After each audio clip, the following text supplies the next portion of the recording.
السلام علیکم friends, welcome to کتاب نگری یوٹیوب چینل کتابوں کی نگری میں خوش آمدید۔ میں ہوں آپ کی ہوسٹ اقرا یاسین اور آج میں آپ کے لیے لے کر آئی ہوں زہرا فروخ حسن کے قلم سے تحریر کردہ ناول میں پھر بھی تم کو چاہوں گا کے ایپیسوڈ نمبر 22 کو لے کر۔ اس ایپیسوڈ کو سٹارٹ کرنے سے پہلے آپ جلدی سے کر لیجئے ہمارے چینل کو سبسکرائب، ویڈیو کو لائک اور کلک کر لیجئے بیل آئیکن کو۔ اب آتے ہیں ایپیسوڈ کی جانب۔ بنا گلاب تو کانٹے چبھا گیا ایک شخص، ہوا چراغ تو گھر ہی جلا گیا ایک شخص، تمام رنگ میرے اور سارے خواب میرے، فسانہ تھے کہ فسانہ بنا گیا ایک شخص۔ میں کس ہوا میں اڑوں، کس فضا میں لہراؤں، دکھوں کے جال ہر ایک سو بچھا گیا ایک شخص۔ کھلا یہ راز کہ آئینہ خانہ ہے دنیا، اور اس میں مجھ کو تماشا بنا گیا ایک شخص۔ بہتی ہوئی ہواؤں نے رخ موڑا اور صاف ستھرے آسمان پر حکومت کرتے چاند ستاروں پر بادلوں نے قبضہ جما لیا تھا۔ چاند نے بادلوں میں چھپ کر اس منظر سے نگاہ چرا لی اور ہوائیں خاموشی کے تہہ میں ڈوب کر منہ چھپا گئیں۔ فضائیں تاریک ہو اٹھیں، سیاہی نے رنگ جما لیا تو پھیلی ہوئی تاریکی میں دشت و شجر خاموش تماشائی بنے، بس آنے والے لمحوں کے منتظر تھے۔ تھکے ہارے طیور اپنے اپنے آشیانے میں، اپنی مغموم نگاہوں میں ترہم کے ساتھ تعصب کے سائے لیے بس خدا کی بنائی گئی ہوئی تخلیق کی بے بسی کو اپنی بے بس نگاہوں سے تک رہے تھے، اور ان کے ذہنوں میں یہ خیال گردش کر رہا تھا، آدم سے لے کر آدمیت تک، انسان سے لے کر انسانیت تک، حوا کی بیٹیوں کو تسکین نفس سمجھ کر اپنی ملکیت بنا کر کیوں یہ آدم کے بیٹے جنہیں اللہ نے مرد بنا کر طاقت بخشی ہے، اپنی مردانگی دکھانے کے لیے ہر بار یہی حربہ آزماتا ہے۔ عورت کا دل تو محبت سے تسخیر کرنے کے لیے بنایا گیا ہے، اسے جارحیت سے کیوں تسخیر کر کے وہ انسانیت کو شرمسار کرتا ہے؟ تاریک ہو چکی شب میں پھر آج مرد اور عورت کے بیچ محبت نہیں، طاقت کی زور آزمائی تھی، نفرت کی جنگ تھی، اور انا کو فوقیت حاصل کرنے کے لیے محبت کی شہمات۔ نفرتوں اور محبتوں کے بیچ وہ مسلسل اپنا آپ اس کے چنگل سے چھڑانے کی کوشش کرتی چیخ رہی تھی، چلا رہی تھی، پر اس وقت طاقت کے زوم میں گم مرد کو بس کچھ دیر کے کہے گئے جملوں کی بازگشت سنائی دے رہی تھی۔ آئی لو ہم، آئی لو شاکر، مجھے اس سے محبت ہے، مجھے اس کی شخصیت نے اسیر کر لیا ہے۔ بار بار کانوں میں یہ الفاظ پگھلے سیسے کی طرح اتر جاتے، زہر بن کر اس کی رگوں میں دوڑ کر اسے مجسم نفرت بنا جاتے، جس کے نتیجے میں آج واسق کو اپنے دل میں دعا کے لیے کوئی محبت، کوئی انسیت نہیں محسوس ہو رہی تھی، بس دل و دماغ میں یہی بات کی گونج تھی کہ اب وہ صرف اس کا حقدار بن جائے گا، پھر آج کے بعد کبھی وہ کسی اور کو دیکھنے کے بھی قابل نہیں رہ جائے گی، وہ کسی اور کے خود کو کہلا نہ سکے، وہ اسے حاصل کر لے اور پھر وہ فاتح ہو جائے۔ لیکن اسے کیا معلوم، محبت میں حاصل و وصول کی جنگ میں فتح کبھی مقدر نہیں بنتی، ملتی ہے تو جلے ہوئے ارمانوں کی راکھ، محبت کی اندھیری قبر اور دفن ہو جانے والے مقدس جذبات۔ واسق پلیز مجھے چھوڑ دیں، اللہ کے واسطے مجھے چھوڑ دیں، کبھی کسی سے نہ ڈرنے والی دعا، التجا نہ کرنے والی دعا، اس وقت اس کے آگے بے بسی سے رو پڑی تھی۔ وہ اس کا شوہر ہی صحیح، مگر وہ اس طرح سے یہ رشتہ قبول نہیں کرنا چاہتی تھی کہ تمام عمر بس واسق سے اسے نفرت ہی محسوس ہو۔ آج کے بعد اسے اس رشتے سے گھن سی آنے لگی، لیکن واسق کے سر پر اس وقت بس شیطان سوار تھا۔ دعا کی ساری التجائیں رد کرتے ہوئے وہ غرایا، چھوڑ دوں تمہیں؟ ہاں، چھوڑ دوں تمہیں تاکہ کل کو تم اپنے یار کے ساتھ مجھے چھوڑ کر اس سے رشتہ جوڑ لو، اس کے ساتھ رنگ رلیاں مناؤ تم؟ میں ایسا کبھی نہیں ہونے دوں گا، ساری دنیا سے لڑ جاؤں گا دعا، مگر تمہیں کبھی کسی اور کا نہیں ہونے دوں گا۔ اس کے اوپر قابو پانے کی کوشش کرتے ہوئے وہ لمحہ بھر میں ٹھہرا اور اس نے نفرت سے جس قدر گھٹیا انداز میں کہا تھا، دعا سمجھ گئی، اس وقت وہ شیطان بن چکا ہے۔ شیطان پر نہ فریادیں اثر کرتی ہیں، نہ اللہ کے واسطے وہ قبول کرتا ہے۔ خود پر جھکتے واسق کو دیکھتے ہوئے اس نے ہونٹ بھینچ لیے اور اپنی ساری طاقت جمع کرتے ہوئے اس نے اس بار واسق کے پیٹ پر اپنا گھٹنا موڑ کر پوری قوت سے مارا تھا۔ چوٹ اتنی زبردست تھی کہ ایک پل کو واسق کی گرفت ڈھیلی ہوئی، اور دعا نے اس لمحے کو بس غنیمت سمجھ کر پھر سے سارے حوصلے اور ہمت کو اکٹھا کیا اور اپنی بچی کچی توانائی اکٹھا کر کے اسے ایک طرف دھکا دیا تھا۔ واسق اس دھکے سے ایک طرف الٹا اور بس وہی لمحہ اس کا نجات دہندہ تھا۔ پھرتی سے اٹھتے ہوئے وہ شکار سے چھوٹ چکی ہوئی سہمی ہرنی کی طرح ایک طرف دوڑی تھی۔ ادھر واسق اس لمحوں میں غصے سے بھر گیا تھا، خون ریز نظروں سے اس نے بھاگتی دعا کی طرف دیکھا اور بجلی کی تیزی سے وہ بھی اٹھا تھا، پھر اس نے دعا کو پکڑنے کے لیے دوڑ لگا دی تھی۔ رک جاؤ دعا، اس بار میری گرفت میں تم آئی نا تو واسق تمہیں کسی قابل نہیں چھوڑے گا۔ اپنے قابل بھی نہیں۔ اس کے پیچھے دوڑتے ہوئے وہ غراہٹ نما آواز میں چلا بھی رہا تھا، پر دعا جتنا تیز دوڑ سکتی تھی آج دوڑ رہی تھی۔ شکاری اس کے پیچھے تھا اور وہ جانتی تھی اب جو زخمی شیر کے ہاتھ لگ جائے گی تو وہ اس کے جسم کو تار تار کر دے گا۔ یہ ناول آپ کتاب نگری یوٹیوب چینل پر پڑھ اور سن رہے ہیں۔ نہ جانے وہ اسے کون سے جنگل میں لے آیا تھا جہاں صرف تاریکی ہی تاریکی چھائی ہوئی تھی۔ درختوں کے بیچ بھاگتے ہوئے کئی بار اس کے پاؤں میں چوٹ لگی، کسی نہ کسی جھاڑیوں سے بازو چھل گئے، مگر وہ بس بھاگ رہی تھی اپنے پیچھے دوڑتے قدموں کی آہٹ نزدیک سے نزدیک تر ہوتے محسوس کرتے ہوئے، دل ڈر کر جیسے بند ہوا جا رہا تھا۔ اسی طرح اندھیرے میں دوڑتے ہوئے وہ ایک مضبوط سائے سے ٹکرائی تھی، کسی کے توانا فولادی سینے سے لگتے ہی وہ تھم گئی تھی۔ اسی وقت بجلی سے چمکی اور دعا نے جیسی اس سائے کی شکل دیکھی اسے یقین آ گیا اب ساری زندگی بس یہ مجھے ہر شیطان سے محفوظ رکھے گا۔ ولف جیسا ساتھی بس وہی تھا اور کوئی نہیں۔ اس لمحے میں دعا کو ایسا لگا جیسے کسی مضبوط قلعے میں آ گئی ہو۔ دل بے ساختہ بھر آیا اور آنکھوں سے آنسوؤں کے ساتھ ساتھ لرزتے لبوں سے بس اس کا نام نکلا تھا، شاکر۔ اس کا نام بس سسکی کی صورت میں ہونٹوں سے پھوٹا اور آنکھوں سے دریا بہہ نکلا تھا۔ شاکر نے بس اس کی اجڑی ہوئی حالت دیکھی، بغیر کسی حجاب اور بغیر کسی دوپٹے کے لرزتا کانپتا بے بس وجود، اور پھر شاکر کے دماغ کی رگیں تک تن گئی تھیں۔ دانت کس گئے اور ایک دم سے دعا کا بازو دبوچ کر اس نے دعا کو اپنی پشت کی پناہ میں لے لیا تھا۔ اب وہ اس کے سامنے دیوار کی طرح کھڑا ٹھہر گئی، واسق کو خون خوار نگاہوں سے دیکھ رہا تھا۔ اس وقت اس کی آنکھوں میں ایسی درندگی تھی جو واسق کو چیر پھاڑ دینا چاہتی تھی۔ دعا نے لرزتے ہاتھوں سے اس کا بازو تھام لیا تھا، سانس پھولا ہوا تھا اور ہاتھوں پیروں سے جان نکل رہی تھی۔ خوف، بے بسی، دکھ جیسے ہر احساسات سے گھری دعا شاکر کی پشت سے لگی واسق کی نگاہوں سے چھپ جانا چاہتی تھی۔ ادھر واسق اب بس اپنی جگہ کھڑا ان دونوں کو لہو رنگ آنکھوں سے گھور رہا تھا۔ ایک بار پھر اس کے ارادے اور دعا کے بیچ شاکر آ کر کھڑا ہو گیا۔ ایک بار پھر قدرت نے اسے شاکر کے ہاتھوں شکست دینے کی ٹھان لی تھی۔ قدرت کی یہ ستم ظریفی تھی، یہ شیطان بن جانے کی سزا۔ اس کے ہاتھ سے محبت جیسی قیمتی چیز ریت کی مانند پھسل چکی تھی، جس کا خسارہ اب ساری عمر شاید اسے اٹھانا پڑے، مگر اب بھی دل و دماغ پر نفرت کی آگ سوار تھی۔ اوہ، تو تم آ ہی گئے اسے بچانے، خبر ہو گئی تمہیں یہ مصیبت میں ہے اور دی گریٹ شاکر عباس پہنچ آئے خدائی فوجدار بن کر اپنی دعا جی کو بچانے۔ اسے نجات دینے کے لیے ان کے فرشتوں نے خبر دے دی۔ وہ ایک دم سے استہزائیہ مسکراتے ہوئے ہاتھ اٹھا کر بہت ہی گھٹیا انداز میں بولا۔ شاکر نے اپنے جبڑے کسے، کیسا بےہودہ ہو چکا تھا وہ۔ نفرت اور حسد نے اس کی شخصیت ہی بدل کر رکھ دی تھی۔ اسے یہ بھی یاد نہیں رہا کہ وہ ولف کا سپاہی ہے۔ ولف کے سپاہی سب ہو سکتے تھے مگر ظالم نہیں، بدکردار نہیں۔ وہ کسی اور لڑکی کے ساتھ ایسی گھنونی حرکت کرتا یا اپنی بیوی کے ساتھ شاکر کی نظر میں زبردستی کا حصول بدکاری ہی تھا۔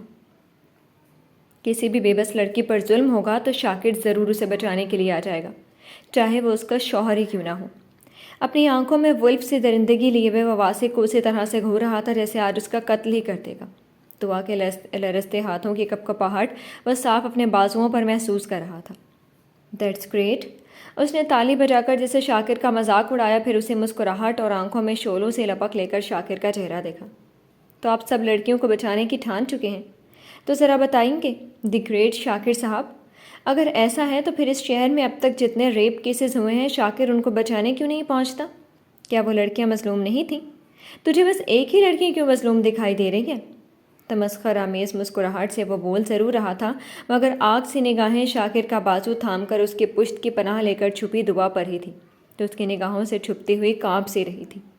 زندگی کے ان لمحوں میں اس نے جان لیا تھا عورت کتنے بھی بہادر ہو جائے، مگر مردوں کی اس دنیا میں واسق جیسے مرد سے بچنے کے لیے شاکر جیسے مرد کا سہارا بہت ضروری ہے۔ انسپکٹر واسق شفیع علی صاحب، میں ساری مظلوم لڑکیوں کو اس لیے نہیں بچا سکتا کیونکہ کچھ شکاری تم جیسے بھیڑیے ہوتے ہیں جو نیکی اور شرافت کا خول چڑھا کر اپنے ہی گھر کے عصمتوں سے کھیلنے کے لیے گھات لگا کر بیٹھے رہتے ہیں۔ اب چاہے وہ کسی بھی رشتے میں کیوں نہ بندھے، ان کا کام ہی بس ہوس پرستی ہوتا ہے۔ اس کی آواز میں صرف طنز نہیں تھا بلکہ اس کے ظلم کرنے کی کوشش کا افسوس بھی تھا۔ اس کی سچی باتوں سے واسق کے تن بدن میں آگ سی لگ گئی تھی۔ شاکر، تم یہ بھول رہے ہو کہ یہ میری بیوی ہے، میں اس کے ساتھ جو کچھ بھی کروں تو کوئی حق نہیں رکھتا ہمارے بیچ میں آنے کا۔ واسق نے جبڑے بھینچ کر اس کے بازو کے پیچھے چھپتی دعا کو بڑی سرد نگاہوں سے دیکھا تھا۔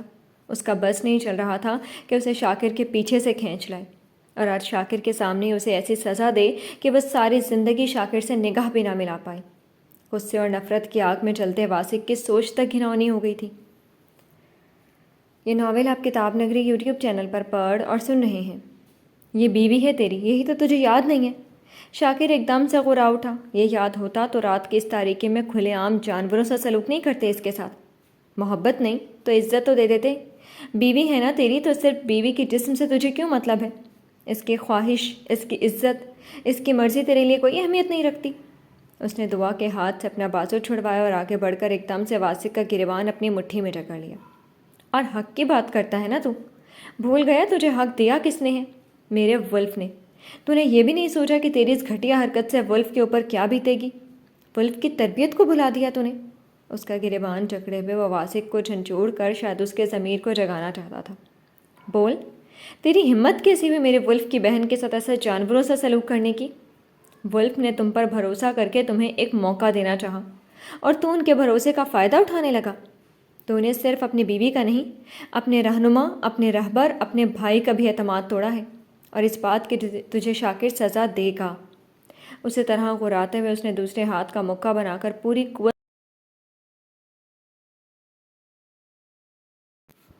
مگر واسق کے سوئے ضمیر نے کروٹ بھی نہ لی۔ سامنے شاکر تھا تو سوائے نفرت کے اور کوئی جذبہ جاگ ہی نہیں سکتا تھا، ولف کا ڈراوا بھی نہیں۔ اس نے منہ میں آ گیا خون زمین پر تھوکا اور پھر خون خوار نگاہوں سے شاکر کو دیکھتے ہوئے سرد آواز میں کہا، جب تک تجھ جیسے عاشق زندہ رہیں گے نا تو میرے جیسے شوہروں کو جانوروں سے سلوک کرنے پر تم مجبور کرتے رہو گے۔ میں نے وہی کیا جو مجھے کرنا چاہیے تھا۔ تو اور تیری یہ معشوقہ دونوں اسی قابل ہیں کہ میرے جیسا غیرت مند انسان ایسا ہی سلوک کرے، تاکہ آئندہ سے کوئی بیوی اپنے شوہر کو دھوکہ دینے کا سوچ بھی نہ سکے۔ وہ بولتا گیا اور شاکر نے جبڑے بھینچ لیے۔ واسق اس قدر گھٹیا سوچنے کے ساتھ اس پر الزام بھی لگائے گا، یہ شاکر کو کہاں معلوم تھا۔ ادھر دعا نے درد سے کس کر آنکھیں بند کر لیں۔ لوگ اپنی زبان کے زہر سے کیسے کیسے گھاؤ لگا جاتے ہیں جن کا مداوع شاید کوئی دوا نہ کر سکے۔ چینخ چینخ کر رونے کی چاہ میں بس گھٹ گھٹ کر روتے ہوئے وہ وہیں گھٹنوں کے بل زمین پر گری۔ اس کی زبان کو جس واسق کے سلوک سے لے کر باتوں تک نے مفلوج کر دیا تھا۔ ادھر شاکر اس کا گریبان تھامے ہوئے دھاڑا۔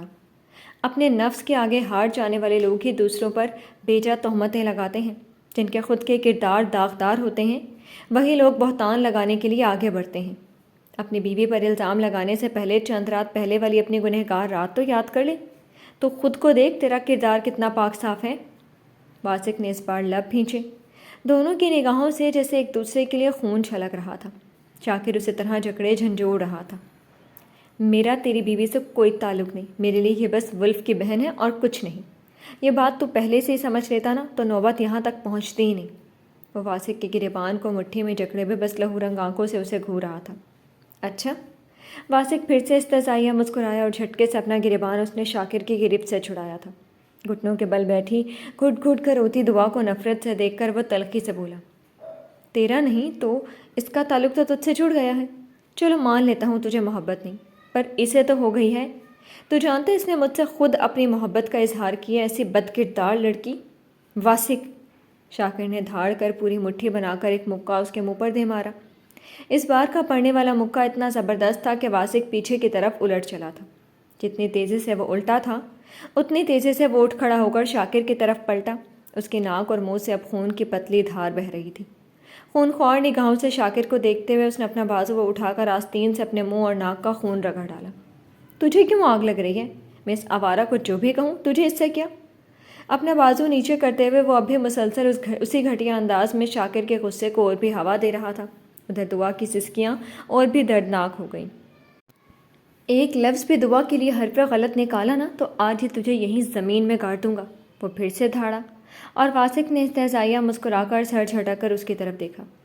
تو لاکھ انکار کرے شاکر عباس، مگر تو اس لڑکی سے محبت کرتا ہے، بلکہ تم دونوں ایک دوسرے سے چکر چلا رہے ہو۔ اس بار وہ بھی چیخا اور شاکر نے بس مٹھیاں کسیں۔ دعا کا دل کہہ رہا تھا زمین پھٹے اور وہ اس میں سما جائے۔ کیا کیا نہ تہمتیں برداشت کرنی ہوں گی اسے۔ شاکر تلخی سے مسکرایا اور اس کی آنکھوں میں شعلہ ور نگاہیں ڈالیں۔ مجھے اپنے کردار کی کوئی گواہی نہیں دینی۔ تو ہے کون جو میں تجھے صفائیاں دیتا پھروں؟ جب تو اپنی بیوی کا نہیں تو میرا کیا ہو سکتا ہے؟ جب تجھے اس کی پاکی پر یقین نہیں تو مجھ پر کیا یقین کر سکتا ہے؟ شاکر نے طنزیہ کہتے ہوئے چند قدم کے فاصلے پر روتی دعا کی طرف دیکھا۔ اب وہ سر گھٹنوں میں دیے ہچکیوں سے رو رہی تھی۔ ہاں مجھے نہیں ہے یقین، تو کر لے گا یقین اگر تیری بیوی تجھ سے کہے کہ وہ کسی اور سے محبت کرتی ہے؟ واسق اس کے طنز پر چراغ پا ہوتا اور بھی اونچی آواز میں چیخا، اور تو نے یقین کر لیا کہ یہ مجھ سے محبت کرتی ہے؟ اس بار شاکر کی مسکراہٹ تمسخر آمیز ہو گئی۔ وہ واسق تک آیا اور اس نے اس کی آنکھوں میں آنکھیں ڈال کر کہا، اس لڑکی کو تو بچپن سے جانتا ہے، بچپن سے، اور میں صرف چند ماہ سے، مگر میں دعوے سے کہہ سکتا ہوں اس نے جو کچھ بھی بولا ہوگا صرف جھوٹ بولا ہوگا، کیونکہ یہ نہ جھکے گی نہ ٹوٹے گی، یہ تمہارے آگے کبھی اپنے کردار کی صفائی نہیں دے گی۔ اس کے سینے پر انگلی مار کر بولتے ہوئے شاکر کی آواز سرد تھی اور آنکھوں میں آگ کی لپک۔ یہ ناول آپ کتاب نگری یوٹیوب چینل پر پڑھ اور سن رہے ہیں۔ واہ واہ، واسق نے ایک دم سے تالی بجائی۔ دیٹس گریٹ، کتنے عظیم اور باکردار مہان لوگ میرے سامنے کھڑے ہیں۔ ایک دن رات اس سے تنہائی میں ملتے ہوئے لڑتا رہتا ہے، ایک اس کے ساتھ راتیں گزارنے کے لیے تیار رہتی ہے، اور اب دونوں ایک دوسرے کے کردار کی گواہی دے رہے ہیں۔ تالی بجاتے ہوئے وہ تھما۔ تم دونوں نے مجھے بیوقوف سمجھا ہے جو میں تم دونوں پر یقین کر لوں گا، تم دونوں کے درمیان کے تعلقات کو ہنسی خوشی ایکسیپٹ کر لوں گا۔ ان دونوں کی طرف دیکھتے ہوئے وہ نفرت سے بولا۔ شاکر نے جبڑے بھینچے اور پھر، تمہیں یقین دلا کون رہا ہے؟ سالے تجھے اپنے آپ پر یقین ہے تو تجھے ہم دونوں کیوں یقین دلائیں گے؟ تو وہ انا اور شک کا مارا مرد ہے جو خود کسی غیر لڑکی کے ساتھ کچھ بھی کرے تو سب صحیح سمجھتا ہے، اور اگر تیری بیوی کسی اور مرد سے بات بھی کر لے تو تیری جلنے لگتی ہے۔ شاکر کا تو اب دماغ ہی پھر گیا۔ بس بہت برداشت کر لیا، اور جب اس کا دماغ پھر جاتا تھا تو پھر وہ مکمل اپنے شکو روپ میں آ کر سب سامنے والے کی ہستی خاک میں ملانے کے لیے تیار ہو جاتا تھا۔ یوں؟ واسق نے ساتھ ہی گالی دی۔ شاکر کا دماغ الٹا تھا۔ گالی مت دینا، اس کے کان تک غصے سے سرخ ہو گئے، آنکھیں سرخ ہو گئیں۔ دوں گا تجھے گالی۔ واسق بھی تن کر کھڑا اس سے مقابلے کے لیے تیار تھا۔ شاکر نے سیدھے اس کا کالر پکڑا اور ایک ساتھ کئی مکے اس کے منہ اور پیٹ پر دے مارے تھے۔ واسق نے بھی مٹھیاں تانی، اور پھر ان دونوں کو آپس میں لڑتے دیکھ کر دعا رونا بھی بھول گئی۔ وہ ساکت سی بس ان دونوں کو جانوروں کی طرح آپس میں لڑتے دیکھ رہی تھی۔ ایک دوسرے سے گتھم گتھا ہوئے وہ دونوں شاید ایک دوسرے کو آج مار ڈالیں گے۔ دعا شل سی ان دونوں کو دیکھ رہی تھی۔ زبان مفلوج تھی اور دماغ بالکل خالی۔ دل درد سے لبریز تھا اور جسم کے ساتھ روح زخمی۔ وہ بس بے تحاشا سرخ ہوئی خالی خالی نگاہوں سے ان دونوں کو اپنی وجہ سے ایک دوسرے کو مارتے زخمی کرتے دیکھ رہی تھی۔ چلو یہاں سے اب۔ چند منٹوں میں ہی شاکر اپنے پینٹ سے دھول جھاڑتا ہوا اس کے پاس آیا اور جھک کر ساکت بیٹھی دعا کا اس نے ایک جھٹکے سے بازو تھام کر کھڑا کر دیا۔ دعا نے بس ایک نگاہ زمین پر گرے کراہتے ہوئے واسق کو دیکھا، پھر چہرہ پھیر کر وہ شاکر کے ساتھ خود کو گھسیٹنے لگی تھی، اس کا بازو تھامے ہوئے، لب بھینچے، تیوری چڑھائے، بس وہ ایک سمت کی طرف بڑھا جا رہا تھا۔ فضا ساکت تھی اور آسمان پر چھائے بادلوں کا سیاہ آنچل بس اب برسنے کے لیے پرتول رہا تھا۔ یہ ناول آپ کتاب نگری یوٹیوب چینل پر پڑھ اور سن رہے ہیں۔ کالی گھٹاؤں سے گھرے آسمان سے بس موتیوں کا تھال اچھل کر زمین کی چادر بھگونے کے لیے تیار تھا۔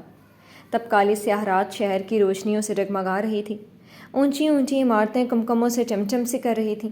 جب شہر کی ایک اونچی عمارت کی پارکنگ میں اس نے اپنی کار روکی تھی، اپنی طرف کا فرنٹ ڈور کھول کر جیسے ہی وہ اترا تھا، وہاں ایک کار سے ٹیک لگا کر منتظر کھڑے فیصل نے ادھر ادھر دیکھا۔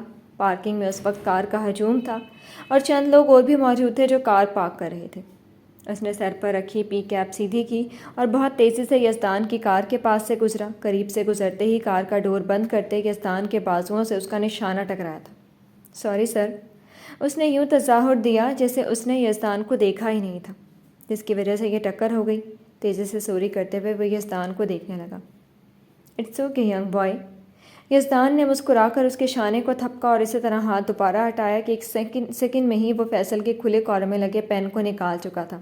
پھر وہی پین یزدان کی جینس کی پاکٹ میں جا چکا تھا۔ فیصل مسکرایا اور اپنے سر پر پی کیپ درست کرتا سر جھکا کر نکل گیا۔ اتنی دیر میں انم بھی کار سے نکل آئی تھی، مگر اس کا دھیان بس آس پاس کی رونقوں کے ساتھ دعا میں بھی لگا ہوا تھا، اس لیے نہ اس نے فیصل کو دیکھا نہ یزدان کی حرکت کو۔ کار کے اطراف میں گھوم کر یزدان کی طرف آتے ہوئے وہ پریشان سی تھی، نہ جانے کیوں دل بار بار دعا کے لیے اس قدر گھبرا رہا تھا۔ Any problem?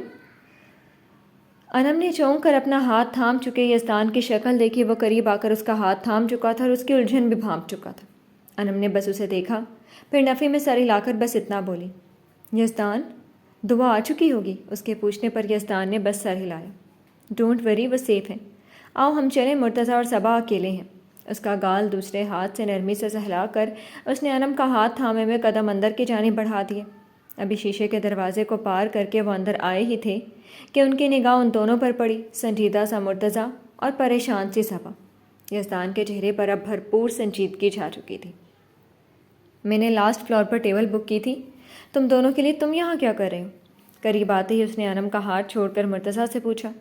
انم اتنی دیر میں صبا کے قریب آ گئی اور آنکھوں ہی آنکھوں میں ماجرا کیا ہے پوچھا تھا۔ صبا نے بھی آنکھوں کے اشارے سے بعد میں بتانے کا بولا تھا۔ ان دونوں نے پھر ایک ساتھ سر موڑ کر یزدان اور مرتضیٰ کو دیکھا۔ بھیا؟ مرتضیٰ نے یزدان کی شکل دیکھی، سنجیدہ سا مرتضیٰ اور آنکھوں میں وہ غصے کی لالی۔ عام طور پر وہ اتنا سنجیدہ رہتا نہیں تھا، اور غصہ معاملہ گھمبیر ہی تھا۔ What's metre? یزدان نے پتلیاں سکیڑ کر اس کی شکل دیکھی، پھر اپنے آس پاس اپنے ولپ سے چمکدار آنکھوں سے وہ چاروں طرف نظر رکھ رہا تھا۔ بھیا، اجلال خانزادہ بھی اپنے دوستوں کے ساتھ یہاں ہیں۔ مرتضیٰ کی آواز میں خود بخود دھیمی ہو گئی تھی، مگر آواز میں نفرت اور غصہ دونوں ہی موجود تھے۔ یزدان نے ایک بار بس اس کی شکل دیکھی اور پھر سے ویسے ہی سنجیدگی سے مخاطب ہوا تھا۔ So what? ذرا سا شانے جھٹکے۔ ہیں تو ہونے دو، ڈونٹ وری، یزدان ہے نا؟ مرتضیٰ کا دایاں شانہ تھپک کر اس نے جیسے ہی کہا، مرتضیٰ کو ہی نہیں صبا اور انم کو بھی جھٹکا لگا تھا۔ کچھ دن پہلے کہاں وہ اجلال کا سایہ بھی اپنی فیملی پر برداشت نہیں کر سکتا تھا، اور کہاں اب وہ اطمینان سے کھڑا ہے۔ یزدان، ہم کہیں اور چلتے ہیں۔ انم نے اس کے قریب آ کر یزدان کے بازو پر ہاتھ رکھا۔ چہرے پر فکر کے سائے تھے اور آنکھوں میں اس کے لیے پریشانی۔ یزدان نے بس گردن موڑی۔ کہیں نہیں، ہم یہیں سے شاپنگ کریں گے، آ جاؤ سبھی۔ اس نے سنجیدگی سے بس اس کا گال تھپکا اور سنجیدہ سی کھڑی صبا سے نرمی سے کہہ کر اس نے قدم آگے بڑھا دیا۔ مجبوراً ان تینوں کو بھی اپنے اپنے قدم آگے بڑھانے پڑے۔ وہ سب کو لے کر ایک طرف بنے ریسٹورانٹ ایریا میں چلا آیا۔ یہ ایک اوپن ایریا تھا جسے خوبصورتی سے سجا کر ریسٹورانٹ کی شکل دی گئی تھی، جگمگاتی کمکمے اور ہر طرف چھائی ہوئی گہما گہمی۔ وہ سیدھے اپنی بک کرائی گئی ٹیبل کی طرف بڑھتا چلا گیا۔ اجلال خانزادہ کی نگاہ اپنی ٹیبل کی طرف بڑھتے یزدان خانزادہ پر گئی اور ساتھ ہی اس کے ہمراہ چلتی اس پری پیکر پر بھی، پھر ان دونوں سے ہوتے ہوئے یزدان کے ہاتھ میں تھمے گلابی ہاتھوں پر بھی۔ انگلیوں کو آپس میں جکڑے وہ مضبوطی سے ایک دوسرے کے ہاتھوں کو تھامے ہوئے تھے۔ یہ ہاتھ تیرے ہاتھوں سے چھین نہیں لیا تو میرا نام اجلال خانزادہ نہیں۔ سینے میں نفرت کا ایک طوفان اٹھا اور اجلال خانزادہ نے بمشکل خود پر قابو پایا۔ ادھر یزدان ایک ایک نگاہ سے باخبر تھا، پر ہر نگاہ سے بے نیاز وہ اپنی ٹیبل تک پہنچ گیا تھا۔ کرسی کھینچ کر اس نے پہلے انم کو بٹھایا، پھر خود بھی کرسی کھینچ کر اس طرح بیٹھا کہ انم اس کی آڑ میں ہو گئی تھی۔ ان دونوں کے بیٹھتے ہی مرتضیٰ اور صبا بھی بیٹھ گئے تھے۔ صبا کے قریب ہی بیٹھ کر مرتضیٰ نے ایک نگاہ کچھ دوری پر موجود ٹیبل پر ضرور ڈالی تھی، پھر یزدان کی طرف دیکھا۔ بھیا، ہم کہیں اور نہیں جا سکتے؟ مرتضیٰ کا سارا موڈ خراب ہو چکا تھا۔ اسے تو یزدان پر حیرت ہو رہی تھی، اس نے کس طرح ادھر آنا منظور کر لیا۔ یزدان نے ایک زانوں پر رکھے پاؤں کو ہلاتے ہوئے کرسی سے پشت لگا کر مرتضیٰ کی شکل دیکھی۔ مرتضیٰ، یزدان کے ہوتے ہوئے تمہیں کس چیز کی فکر کرنے کی ضرورت نہیں ہے، ابھی بس سچویشن انجوائے کرو۔ وہ مرتضیٰ کی الجھن سمجھ رہا تھا، مگر اپنے پلان کو وہ خراب نہیں کر سکتا تھا، اس لیے سکون سے کہہ کر اس نے ایک طائرانہ نگاہ چاروں طرف ڈال کر پھر ٹیبل کے پاس آ گئے۔ ویٹرز کو دیکھا، ان کو آرڈر دے کر اس نے اپنے موبائل کو ٹیبل پر رکھا تھا۔ ایک ساتھ وہ 2 لوکیشن کو صاف دیکھ سکتا تھا۔ مرتضیٰ نے بھی جھک کر سر جھٹک کر صبا اور انم کی طرف دیکھا۔ وہ دونوں اب ایک دوسرے سے کانا پھوسی کرنے میں مشغول ہو گئی تھیں۔ اسے اب دعا کی اور واسق کی کمی کھلی تھی۔ انو، دعا اور واسق کہاں رہ گئے؟ مرتضیٰ نے آہستہ آواز میں انم کو دیکھتے ہوئے پوچھا۔ صبا نے بس گہری سانس لی۔ یزدان، ان کو کال کریں۔ مرتضیٰ کو جواب دینے سے پہلے ہی انم نے رخ موڑ کر یزدان کو دیکھ کر پوچھا۔ عادت کے مطابق یزدان کا کاندھا بھی ہلایا۔ صبا کو ایک دم سے ہنسی آئی، اس کے اتنے سنجیدہ سے بھیا کو وہ کیسے سہیلیوں کی طرح ڈیل کرتی تھی۔ کچھ دیر رک کر کرتا ہوں۔ ایک نگاہ اس نے ہنستی صبا کو دیکھا، پھر انم کو۔ یزدان کے دیکھنے پر صبا بس مسکرائی اور وہ بھی بدلے میں مسکرا کر پھر سے انم کی طرف متوجہ ہوا، جو لگاتار اس کا کاندھا ہلا کر بول رہی تھی۔ رک کر کیوں؟ ابھی کریں نا، اب کیا ہم بغیر دعا کے شاپنگ کریں گے؟ اس کا منہ بن گیا۔ ویسے بھی اس کی گھبراہٹ اب بڑھ چکی تھی، ایک تو دعا کے لیے پہلے ہی سے پریشان تھی، اس پر سے یہاں اجلال خانزادہ کی موجودگی، جانے کیا ہونے والا ہے۔ یزدان نے بس من موہنے چہرے پر فکر کے بادل دیکھے۔ ہو سکتا ہے، سنجیدگی سے جواب دے کر پھر سے موبائل کی طرف دیکھنا شروع کر دیا، پر یہ کیسا جواب تھا؟ ان تینوں کو ہی سمجھ میں نہیں آیا تھا۔ میں واسق کو کال کرتا ہوں۔ مرتضیٰ نے موبائل اٹھایا کہ رہنے دو، میں خود کروں گا۔ یزدان نے اسے ہاتھ کے اشارے سے موبائل رکھنے کے ساتھ سنجیدگی سے منع کر دیا تھا۔ مرتضیٰ نے بس اپنے بھیا کی سنجیدہ شکل دیکھی، پھر ان دونوں کی۔ وہ دونوں بس ان کی دونوں کی شکل دیکھتے ہوئے عجیب و غریب منہ بنا رہی تھی۔ اسے ایک دم سے ہنسی آ گئی۔ یہ ہنسنے کا ماحول ہے؟ صبا کو ایسے ماحول میں اس کی ہنسی بالکل پسند نہیں آئی تھی۔ ویسے ابھی کل وہ اسے کاٹ کھانے کو دوڑ رہی تھی۔ تو اور کیا کروں، کل سے رلا رہی ہے مجھے، کار میں بھی لڑ لڑ کر مجھے رلا دیا، اب اپنے بھیا بھابھی کے ساتھ ہنسو بھی نا۔ مرتضیٰ نے اپنی شکایت بھی سامنے رکھ دی تو صبا نے اسے آنکھیں دکھاتے ہوئے کچھ اور کہنے سے منع کیا تھا۔ یزدان نے بغور ان دونوں کی طرف دیکھا تھا۔ انم نے البتہ صبا کے بازو پر ہاتھ مارتے ہوئے شرارت سے کہا، کیوں رلا رہی ہیں میری دیورانی جی میرے دیور کو؟ تم دونوں کا ولیمہ ہے، شاپنگ پر نکلی ہو، یہ تو ہنسنے کا موقع ہے، خود بھی ہنسو اور میرے پیارے سے بابو بھیا کو بھی ہنساؤ۔ انم نے دونوں کی طرف دیکھتے ہوئے بھابھی والے روب سے صبا کے بازو پر 2-4 چپت لگاتے ہوئے کہا، تمہارے بابو بھیا کو ویسے ہی ہر وقت بتیسی نکالے رہنے کی عادت ہے۔ اپنا بازو سے ہلاتے ہوئے وہ ہنستے ہوئے مرتضیٰ کو گھورتے ہوئے بولی تھی، اپنی تو بات ہی سب سے جدا ہے، یہ سڑے مزاج کے لوگ کیا جانے کیوں انو؟ صبا کی طرف شرارت سے دیکھتے ہوئے ایک ہاتھ کی ہتھیلی انم کی طرف بڑھائی تھی۔ اس نے بھی صبا کو چھیڑنے کی غرض سے اس کی ہتھیلی پر ہتھیلی ماری تھی۔ یزدان بے نیاز بنا اب اپنے موبائل کی طرف بس دیکھ رہا تھا اور ساتھ ہی ویٹر کی طرف بھی جو ٹیبل پر ان کی آرڈرز کی چیز رکھ رہا تھا۔ اس نے سارے گلاسوں کی طرف غور سے دیکھا تھا۔ میرا دیور بالکل بھی سڑا مزاج نہیں ہے، مگر دعا کے بغیر اچھا نہیں لگ رہا مجھے۔ صبا نے باری باری دونوں کے بازو پر چٹکی کاٹتے ہوئے کہا، یہ پہلی بھابیاں ہیں جنہیں نند کے بغیر اچھا نہیں لگ رہا۔ مرتضیٰ اب ہلکے پھلکے انداز میں دونوں کو چھیڑ رہا تھا۔ ہم بہت نیک بھابیاں ہیں نا؟ انم نے گردن اکھڑا کر جیسے ہی کہا، باوجود سنجیدگی کے یزدان بھی مسکرا دیا۔ تو نیک بھابیاں نند کی فکر چھوڑ کر اپنے اپنے شوہروں کے ساتھ شاپنگ انجوائے کریں۔ مرتضیٰ نے یزدان کی طرف دیکھتے ہوئے ان دونوں کو بھی دیکھا۔ ابھی وہ دونوں ترکی بترکی جواب دیتی کہ excuse me, can I join you guys? آواز قریب ہی آئی اور ان چاروں کے سر گھومے تھے۔ اجلال خانزادہ نے بس پوچھا تھا اور جواب کے انتظار میں کیے بغیر وہ کرسی کھینچ کر بیٹھے تھے۔ بیٹھتے ہی پیر پر پیر جمایا، پشت کرسی سے لگائی اور ان چاروں پر نگاہ ڈال کر انہوں نے مرتضیٰ کی طرف دیکھا جو جبڑے کسے انہیں نفرت سے گھور رہا تھا۔ اجلال مسکرائے۔ شادی مبارک ہو مرتضیٰ خانزادہ۔ ان کی آنکھوں میں عجیب سی چمک تھی۔ مرتضیٰ نے چہرہ پھیر لیا اور انہوں نے اس بار صبا، پھر انم اور پھر یزدان کی طرف دیکھا۔ وہ بہت آرام سے کرسی سے پشت لگائے بس سرد نگاہوں سے ان کی طرف دیکھ رہا تھا۔ یزدان کے پرسکون رہنے پر وہ اندر ہی اندر حیران ضرور ہو رہے تھے۔ یہ ناول آپ کتاب نگری یوٹیوب چینل پر پڑھ اور سن رہے ہیں۔ مجھے معلوم ہوتا آپ لوگ ادھر ہی شاپنگ کو آ رہے ہیں تو میں اپنی فیملی بھی لے آتا۔ یزدان کے پرسکون انداز پر انہوں نے بھی بڑے سکون سے باتیں شروع کی تھیں۔ بڑے حق سے انہوں نے ایپل جوس کے گلاس کی طرف بھی ہاتھ بڑھایا۔ کیوں، آپ کے وفاداروں نے خبر دیر سے پہنچائی تھی آپ کو پپا جی؟ یزدان نے ایک ہاتھ بڑھایا اور ایپل جوس کا گلاس ان کی پہنچ سے دور کر کے اس نے وہ گلاس انم کی طرف بڑھا کر اپنا اورنج جوس کا گلاس ان کی طرف اٹھا کر رکھ دیا۔ یزدان کے انداز ان کو چونکا رہے تھے۔ وہ اپنی فیملی کے ساتھ ہے اور اس کے انداز مصطفیٰ والے نہیں، یزدان خانزادہ والے تھے۔ وہی یزدان جس کو انہوں نے اب تک صرف شرابی، آوارہ، صفت، بیکار انسان سمجھا ہوا تھا، مگر چند روز پہلے ایک راز کھلا تھا جب یزدان کے رد عمل سے ڈگمگایا سا تھا۔ مرتضیٰ بس خاموش تھا اور صبا سنجیدہ، پر انم کا دل کہہ رہا تھا سامنے موجود شخص کا چہرہ جوس کے گلاس میں توڑ کر اسے شیشے سے زخمی کر ڈالے۔ گاہے بگاہے اجلال کی نگاہوں کو وہ اپنے چہرے پر محسوس کرتے ہوئے غصے سے بھری جا رہی تھی، پر یزدان کی وجہ سے وہ برداشت کر رہی تھی۔ حیرت تو اس بات پر تھی خود ہی اسے منع کیا تھا وہ کبھی اجلال کے سامنے نہ آئے، اور اب انم نے یزدان کی طرف دیکھا۔ اسی وقت یزدان نے بھی اسے دیکھ کر اس بار ایپل جوس کا گلاس اٹھا کر اس کی طرف بڑھا دیا، یعنی ٹھنڈا ٹھنڈا جوس پیو اور بس انجوائے کرو۔ انم نے منہ بنا کر وہ گلاس تھام لیا۔ تو پپا جی، آپ کو معلوم نہیں تھا کہ میں اپنی فیملی کے ساتھ ادھر آنے والا ہوں؟ ایک بار پھر اپنے ہونٹوں پر دل جلانے والی مسکراہٹ سجا کر اس نے اجلال خانزادہ کو مخاطب کیا۔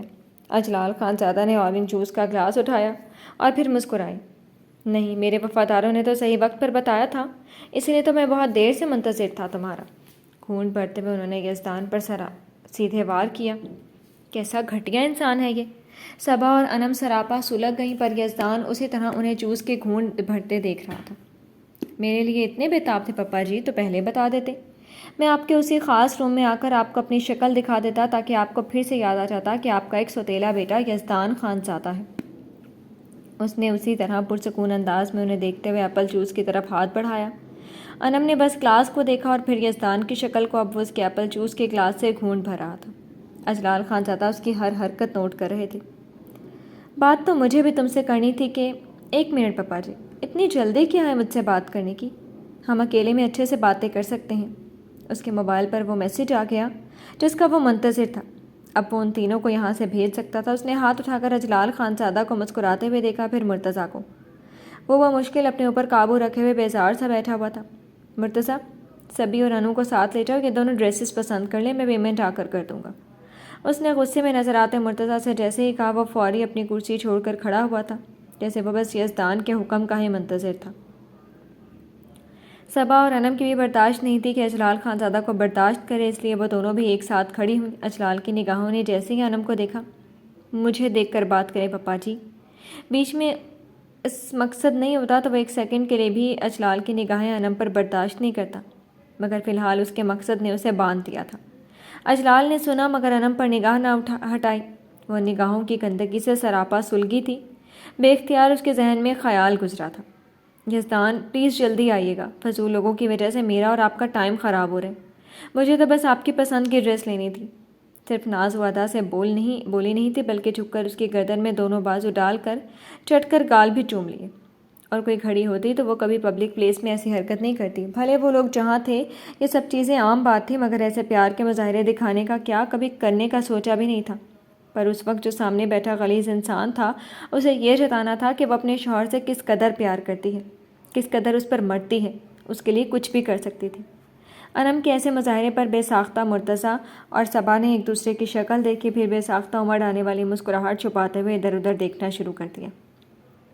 ادھر سب دیکھتے اجلال خان زادہ کے اندر چھپے جنونی مرد پر ایک گہری چوٹ لگی تھی۔ آج تک جس مرد کو اس نے کبھی کوئی قابل نہیں سمجھا، اس مرد پر اجلال خان زادہ کی نظر عنایت اپنی چاہت لٹا رہی تھی۔ یہ چاہت، یہ شدت تو وہ اپنے لیے چاہتے تھے۔ پھر انم کے عمل سے اجلال خان زادہ کی آنکھیں سرخ سی ہوئی تھی، دانت پر دانت جمائے وہ یزدان کو دیکھ رہے تھے۔ ان سب میں سب سے زیادہ نارمل تھا وہ یزدان۔ بس ہلکے سے مسکرایا اور اس نے جھکی انم کے گال ایک انگلی سے چھوا۔ سویٹ ہارٹ، بس چند منٹس دو، سارے فضولیات نپٹا کر آتا ہوں، آپ کو اپنی پسند کا ڈریس دلاؤں گا۔ جس انگلی سے انم کے گال چھو رہا تھا وہاں چہرہ بڑھا کر اپنے لب رکھے اور پھر انم کا گال تھپک کر اس نے آنکھوں سے اشارہ دیا کہ کچھ اور مظاہرے دکھا دوں۔ انم کی ہمت بس اتنی ہی تھی، چہرہ سرخ ہوا اور وہ تیزی سے سیدھی ہوئی اور پھر بغیر کسی کی طرف دیکھے صبا کا ہاتھ پکڑ کر وہ اندر کی جانب بھاگی تھی۔ مرتضیٰ زیر لب مسکراتے ہوئے اس کے ساتھ ہو لیا۔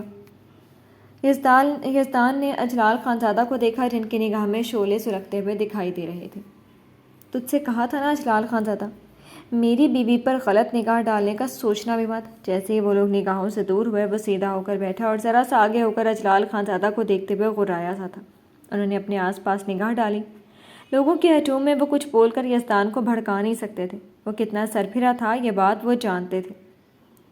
یہ ناول آپ کتاب نگری یوٹیوب چینل پر پڑھ اور سن رہے ہیں۔ میں یہاں صرف تم سے ملنے آیا ہوں، ذرا سنبھل کر۔ انہوں نے اس بار سرد نگاہوں سے یزدان کی طرف دیکھا۔ ہاں تو ملیے پپا جی، میں بھی تیار ہوں۔ ایک بار پھر وہ پیچھے ہو کر بیٹھا اور اس نے اطمینان سے کرسی کی پشت سے ٹیک لگا لی۔ یزدان خان زادہ، جس دن میں نے ساری تیاری کے ساتھ تیرے اصلی روپ سے ملا نا، اس دن روئے زمین پر تیری ہستی مٹ جائے گی۔ ہستی مٹانے والی ذات صرف اسی کی ہے پپا جی۔ اس نے ان کی بھڑکانے کی ہر کوشش کو ناکام کرتے ہوئے بس شہادت والی انگلی سے آسمان کی طرف اشارہ کیا۔ باقی کسی کی گیدڑ بھپکیوں سے یزدان خان زادہ ڈرتا نہیں ہے۔ ڈر نام کی چڑیا یزدان کے لیے بنی ہی نہیں ہے۔ میں آپ کی طرح ہر چڑیا کے پر کاٹ دیتا ہوں۔ اسے سکون سے کہتے ہوئے اس نے ایک آنکھ دبائی۔ وہی سر پھرا، منہ پھٹ، آوارہ صفت والا یزدان۔ اجلال خان زادہ نے بھویں سکیڑ کر اس کی طرف دیکھا۔ یہ ناول آپ کتاب نگری یوٹیوب چینل پر پڑھ اور سن رہے ہیں۔ یزدان جانتا تھا اس کا مقصد صرف اور صرف اسے اپنے پاس بٹھائے رکھنا تھا، تاکہ شہر سے دور جو اس نے ایک پلان تیار کیا اس میں وہ ولف کو پھنسا سکے۔ وہ اپنے یقین پر پکی مہر لگا دینا چاہتا تھا کہ یزدان ہی ولف ہے، پر اسے نہیں معلوم تھا یزدان خان زادہ کے اتنے روپ تھے کہ وہ بار بار زندہ ہونے کے عمل بھی گزار دے۔ یزدان کی اصلی شناخت کھوج نہیں سکتا۔ یزدان خان زادہ کی طرف دیکھتے ہوئے ان کے کان میں لگے ایئرپورٹس میں چند آوازیں گونجی اور انہوں نے ایک انگلی سے اپنے کان میں لگے اس اوزار کو چھوا تھا۔ پھر ادھر سے خلیل نے جو کچھ کہا، انہوں نے تیزی سے یزدان پر نگاہ ڈالی۔ وٹ؟ کیا کہہ رہے ہو تم؟ ایسا کیسے ہو سکتا ہے؟ ان کی نگاہوں میں الجھن اور غصہ ایک ساتھ ابھر آیا تھا۔ خلیل جو بتا رہا تھا وہ کیسے یقین کرے؟ ولف تو انہوں نے بولتے ہوئے جبڑے کسے اور یزدان نے لاپرواہی سے ادھر ادھر دیکھنا چھوڑ کر ان کی طرف دیکھا۔ ادھر سے رابطہ قطع ہو چکا تھا۔ "وٹ ہیپن پپا جی؟" معصومیت سے ان سے پوچھتے ہوئے یزدان کی آنکھوں میں ایک طرح کے طنز کی چمک چھپی ہوئی تھی۔ "تم کون ہو؟" ان کی آواز میں آگ سی لپک تھی۔ یزدان نے گردن ٹیڑھی کر کے ان کی طرف دیکھا، پھر گردن سیدھی کر کے اس نے کرسی سے پشت لگا کر اپنے دونوں ہاتھ پھیلائے۔ "میں یزدان خانزادہ ہوں، اپنے نانا حشمت فردوسی کا نواسہ اور ان کی جائیداد کا اکلوتا وارث۔ جب اتنی دولت ہو تو بندہ پھر کیا ہو سکتا ہے؟ ادھر آپ مرے اور ادھر میں سب سمیٹنے آ جاؤں گا۔ پھر عیش ہی عیش ہوں گے، اپنی بیوی کے ساتھ تو مست زندگی گزاروں گا میں۔"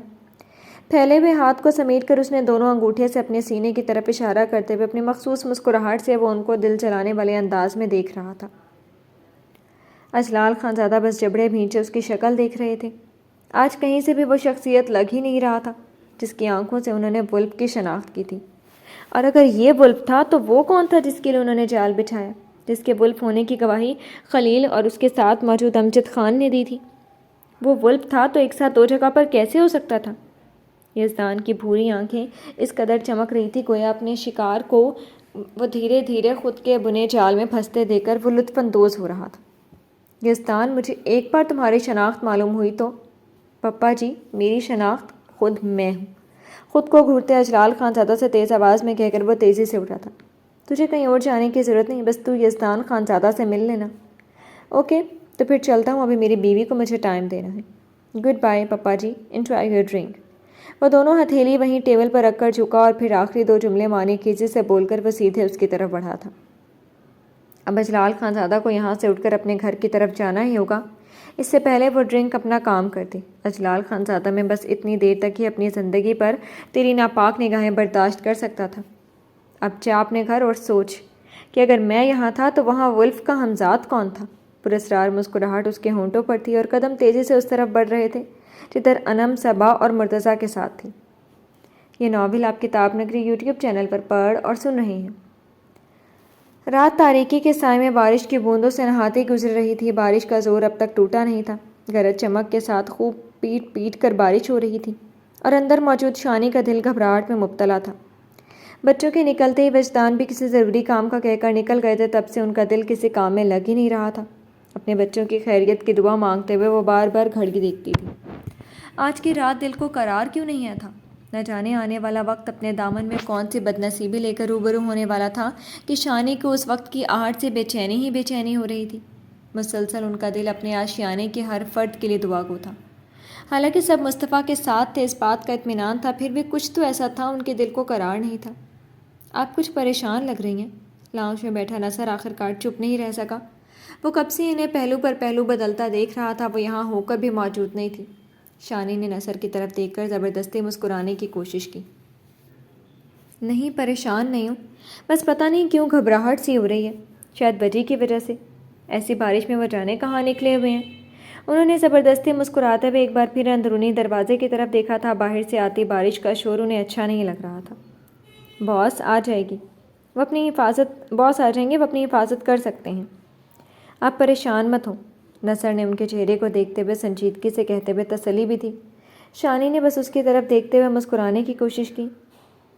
کہہ تو صحیح رہے ہو، تمہیں جوس وغیرہ لا کر دوں نصر؟ سر تائید میں ہلا کر اس بار وہ اس کی فکر میں مبتلا ہوئی تو وہ مسکرا دیا۔ بہت ہی سادہ سی مہربان عورت۔ نصر ان سے بہت متاثر ہو رہا تھا۔ "میم، ابھی تو ہم نے ڈنر کیا ہے۔" ہلکے سے مسکراتے ہوئے اس نے توجہ دلائی کہ وہ لوگ ابھی ڈنر کر کے ادھر آ کر بیٹھے ہیں۔ "اچھا، چائے یا کافی ہلا دوں؟" شاید انہیں خالی بیٹھنا پسند نہیں تھا۔ نصر کی مسکراہٹ گہری ہوئی۔ "میم، میں آپ کو چائے بنا کر دوں؟" بہت جھجکتے ہوئے اس نے شانی کو دیکھتے ہوئے اجازت طلب کی۔ اسے ان چند دنوں میں شانی سے بہت انسیت سی محسوس ہونے لگی۔ بہت سادہ اور معصوم چہرے والی شانی پہلی عورت تھی جس سے وہ بات کر لیتا تھا۔ ان کے ساتھ تنہائی میں اب اسے گھبراہٹ نہیں ہوتی تھی۔ "تمہیں بنانی آتی ہے؟" شانی کو حیرت ہوئی اور خوشی بھی۔ پیار سے سامنے بیٹھے نصر کو دیکھتے ہوئے وہ مسکرائی بھی تھی۔ "میں کھانا بھی بنا لیتا ہوں، آپ کے لیے میں کسی دن بناؤں کھانا؟" بے ساختہ بتا کر وہ چھیم پہ گیا۔ شانی کو اس کے چہرے پر چھائی پیاری چھیم پر ہنسی سی آئی تھی، مگر بغیر ہنسے وہ خوشی سے بولی، "ارے سچ میں ضرور بنانا میرے لیے کھانا۔ میرے دونوں بیٹوں کو تو ایگ فرائی کرنا بھی نہیں آتا، پر اپنے نصر بیٹے کے ہاتھوں کا کھانا میں ضرور کھاؤں گی۔ ان کی اپنائیت سے کہنے پر نصر کی نیلی آنکھوں میں چمک سی آ گئی، ذرا سا وہ خوشی سے کھلا تھا اور اس کے چہرے پر چھائی وہ معصوم خوشی شانی کو بہت اچھی لگی تھی۔ نہ جانے انہیں نصر کیوں اپنے جیسا لگتا تھا، سادہ، معصوم، ہر ریاکاری سے دور، کسی کا برا نہیں چاہنے والا اور شاید اپنی طرح ظلم کا شکار بھی۔ میں ضرور آپ کے لیے کھانا بناؤں گا۔ وہ بچوں جیسا خوش تھا، گود میں رکھا کشن دبائے وہ بڑی معصومیت سے انہیں دیکھ رہا تھا۔ ہاں ضرور، مگر ذرا زیادہ بنانا، یہ نہ ہو تم صرف میرے لیے مزیدار کھانا بناؤ اور باقی سب حصے دار بن جائیں، خاص طور پر تمہارے باس اور مرتضیٰ، ان دونوں کو تو میری ہر چیز میں حصہ لگانے کی عادت ہے۔ نصر سے باتیں کرتے ہوئے وہ چند منٹوں پہلے والی ساری دلی بے چینی بھول چکی تھی۔ مسکراتے ہوئے وہ شوخی سے بولی اور نصر ہنس دیا۔ میں سب کے لیے بنا دوں گا۔ وہ بھی ہنستے ہوئے ٹھوڑی پر دونوں مٹھیاں رکھے ان کو ہی دیکھ رہا تھا۔ ضرور، پھر میں وجی اور ان دونوں کو بتاؤں گی کہ دیکھیں نصر کو اور سیکھیں نصر سے۔ کالی آنکھوں میں نرم سی چمک لیے وہ نصر سے باتیں کرتے ہوئے پاؤں صوفے پر رکھ کر آرام دہ حالت میں بیٹھ گئی۔ باس نے کبھی کھانا بنا کر نہیں کھلایا آپ کو؟ آپس میں باتیں کرتے ہوئے لگ ہی نہیں رہا تھا کہ کبھی وہ ایک دوسرے سے اجنبی تھے۔ ارے نہیں، بنایا ہے، بہت بار بنایا ہے۔ ایس پی غازی صاحب نے بہت بار مجھے الٹی سیدھی چیزیں بنا کر کھلائی ہیں۔ ان کی آنکھوں میں وجدان کے لیے محبت کا دریا امڑ رہا تھا۔ نصر غور سے ان کی طرف دیکھ رہا تھا۔ مگر وہ کیا ہے نا، وہ کھانے کے ساتھ اپنے مجرموں والا سلوک کرتے ہیں جس سے اس کی شکل ہی بگڑ جاتی ہے۔ وہ بولتے ہوئے ایک دم سے کھلکھلائیں اور نصر بس مسکراتے ہوئے ان کے ہنستے ہوئے چہرے کو دیکھتے ہوئے بس سوچ رہا تھا، آج تک ایسی پاک اور مقدس ہنسی اور چہرہ اس نے نہیں دیکھا تھا۔ ایک بار کا قصہ تمہیں سناتی ہوں۔ شانی ہنستے ہوئے اسے اپنے ماضی کے قصے کے بارے میں بتانے لگی۔ کچھ ہی لمحوں میں وہ آپس میں ایسے بات کر رہے تھے جیسے برسوں سے ایک دوسرے کو جانتے ہوں۔ نصر بھی بلا جھجک ان سے باتیں کرتا اور ہنستا رہا تھا، یہاں تک کہ وقت بیتا اور اندرونی دروازہ کھول کر جیسے ایک وجود اندر آیا۔ ارے واسق، تم یہاں؟ تم تو ان لوگوں کے ساتھ جانے والے تھے نا؟ وہ نصر کے ساتھ باتوں میں گم تھی کہ ایک دم سے ان کی نگاہ اندر آتے واسق پر پڑی اور وہ اپنی جگہ پر سے کھڑی ہو گئی۔ نصر نے بھی گردن گھما کر اندر آتے واسق کو دیکھا اور شانی کی طرح وہ بھی چونکا تھا۔ واسق کے چہرے پر کئی زخم دیکھ کر ہی وہ جھٹک گیا۔ اپنی گود میں رکھا کشن ایک طرف رکھ کر وہ بھی صوفے سے اٹھ کھڑا ہوا۔ واسق، کیا ہوا بیٹا؟ کیسے چوٹ لگ گئی تمہیں؟ انہوں نے بھی واسق کے چہرے کو دیکھا اور پھر وہ فکر مند سی ہوتی ان کی طرف بڑھی تھی۔ واسق کے چہرے پر پتھریلے تاثرات ابھرے تھے۔ اس نے شانی کو دیکھا اور پھر اپنی طرف دیکھتے نصر کو۔ مما، میں آپ سے ضروری بات کرنا چاہتا ہوں، وہ بھی اکیلے میں۔ اپنا بازو تھام کر فکر مند سی شانی سے کہتے ہوئے اس کی سرد نگاہ نصر پر ٹکی ہوئی تھی۔ شانی نے واسق کا سخت چہرہ دیکھا، پھر نصر کو جھجک کر۔ اچھا میم، میں سونے جا رہا ہوں، شبہ خیر۔ اچھا میم، میں سونے جا رہا ہوں، شبہ خیر۔ نصر نے شانی کی جھجکتی ہیں نگاہوں کا مفہوم سمجھتے ہی خود ہی سے کہا اور وہ بہت تیزی سے گیسٹ روم کی طرف چلا گیا تھا۔ اس کے جاتے ہی شانی واسق کا بازو تھام کر صوفوں کی طرف بڑھتے ہوئے بولی، آؤ بیٹھو اور مجھے بتاؤ یہ سب کیا ہوا ہے، کیسے چوٹ لگی ہے؟ واسق دانت کسے پہ شانی پر بل لیے بس ان کے قدموں کے ساتھ قدم ہلاتے ہوئے صوفے تک آیا تھا۔ شانی اسے لے کر صوفے پر بیٹھ گئی اور انہوں نے واسق کا چہرہ دیکھا، آنکھ کے پاس زخم، ناک سوجی ہوئی، ہونٹوں پر زخم اور داہنے گال پر بھی سرخ خراشی۔ کیا ہوا ہے واسق؟ تمہیں یہ چوٹیں کیسی آئی ہیں؟ مجھے بتاؤ، میرا دل گھبرا رہا ہے۔ اس کے چہرے کو بغور دیکھتی ہوئی اب انہیں اور بھی گھبراہٹ ہونے لگی۔ پہلے والی کیفیت عبور کر آئیں۔ واسق کے دونوں ہاتھ تھام کر وہ فکر مند تھی۔ میرے دل پر چوٹ لگی ہے ماما۔ ان کی ہمدردی پا کر یکلک تھی مغموم نظر آنے لگا۔ پتھریلے چہرے پر دکھ کے سائے منڈلائے اور آنکھوں میں اذیت۔ یہ ناول آپ کتاب نگری یوٹیوب چینل پر پڑھ اور سن رہی ہیں۔ کیا بات ہے واسق، کوئی بات ہو گئی؟ ایسے کیوں کہہ رہے ہو بیٹا؟ وہ اس کی حالت سے تڑپی۔ انہوں نے اسے کبھی مرتضیٰ سے کم نہیں سمجھا تھا، اس پر سے وہ ان کی دعا کا شوہر بھی تھا، اس رشتے سے تو وہ انہیں اور پیارا تھا، مگر اسے اس قدر آزردہ دیکھ کر وہ پریشان ہو گئی۔